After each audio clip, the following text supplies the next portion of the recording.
New Zealand Institute of Architects issued a practice notice some time ago saying that if you did not print your drawings and redline them on the printed page, that you were negligent.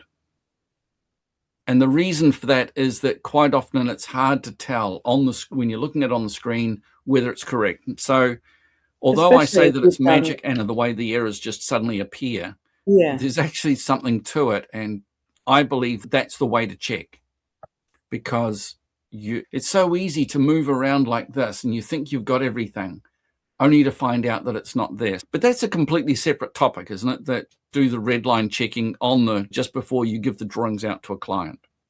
So that's separate.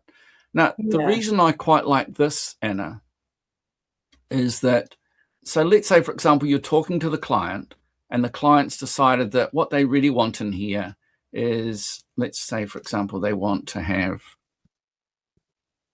got to get my selection tool. So this is what they'd quite like. They'd quite like to have this. They'd quite like to have a seat here. They'd quite like to have a big tree here and a bunch of little things here.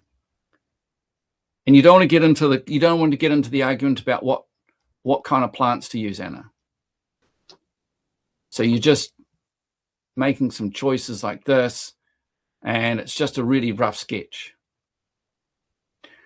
Now I'm going to select those things, and I'm going to then create a redline. And I'm going to say, change the design.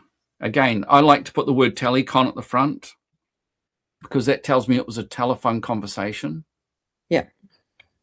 Telecon client. Change the design. Blah, blah, blah.